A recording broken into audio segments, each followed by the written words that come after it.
അറിഞ്ഞില്ലേ നിങ്ങൾ? മുതലപ്പുഴയിൽ കേന്ദ്രമന്ത്രി ജോർജ് കുര്യനെതിരെ പ്രതിഷേധം. അഹന്തയ്ക്കും അന്തസ്സുകെട്ട പെരുമാറ്റത്തിനും ഇവർ വിധിച്ച ചെറിയ ശിക്ഷയാണിത്. മന്ത്രി ജോർജ് കുര്യൻ സംസാരിക്കുന്നതിനിടെ ആളുകൾ വേദി വിട്ടുപോയി. നീ എവിടെ പരിപാടി അവതരിപ്പിച്ചാലും ഇത് തന്നെയാണല്ലോ അതിന്റെ വിധി. മുതലപ്പുഴ മത്സ്യബന്ധന തുറമുഖം 177 കോടി രൂപയുടെ പദ്ധതി ഉദ്ഘാടന പരിപാടിക്കിടെയാണ് ആളുകൾ വേദി വിട്ടുപോയത്.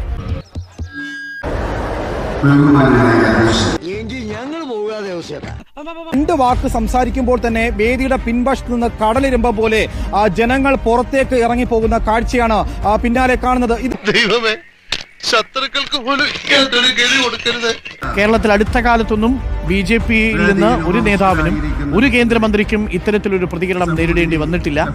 മാന്യമായിട്ട് പെരുമാറിയാൻ ഞാനും മാന്യനാ. മറ്റേ തരം കൊണ്ട് എന്റെ അടുത്ത് വന്നാലുണ്ടല്ലോ, ഞാൻ അതിനേക്കാൾ മറ്റവനാ.